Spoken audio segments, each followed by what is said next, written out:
कल गली में साड़ी बिकाया आ रही औरतें साड़ी खरीदत रही। एक कुंवारा लड़का निकला, पूछिस भाभी जी काहे कहाँ साड़ी खरीदती है। कहीं जनते आना है करवा चौथ आवत है, दिवाली आवत है, तो वहीं तो करवा चौथ के लेते ही बाद में देखा जाए दिवाली के पैसा वैसा बचे तो।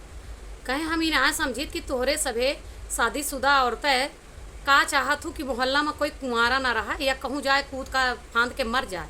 तो कहीं काहे भैया हमारे सब का करी हम सब अपन व्रत पूजन करी थी, अपने पति का करी थी, तोहरे सब का कहें हाँ हमारे पति के ताए करत होतू तो 6 मंजिल पर चढ़ के ना करतू। पहले तो 16 दूना 32 ठो श्रृंगार कर लेबू, सज लेबू, धज लेबू, सब खूब मेकअप कर लेबू, खूब सज धज लेबू। ओकरे बाद चढ़ जाबू 36 मंजिल ऊपर अटरिया पा और हुआ यहाँ ना कि चलत अर्घ दे के चलिया। तब ओकरे बाद लोहा लंगड़ जोन ले आबू, छन्नी चलनी तो हर चले घंटा भर। वहाँ से चलना बर्दाश्त कैले मनई खिड़की से देख के कुंवारा आदमी। ओकरे बाद चिपक चिपक के फोटो खिंचेबू और तब फोटो जब थोबड़ा का नहीं अच्छी आए तो लगेबू फिल्टर और चला वहाँ से गुजारा हो जा, वहाँ तक आदमी कंट्रोल कैले। ओकरे बाद वही लगते ओका अपलोड करबू हम ना चले एक आध दिन दुख सही ले और जो तुरंत अपलोड कर दिए तू 12 बजे रतिए कई।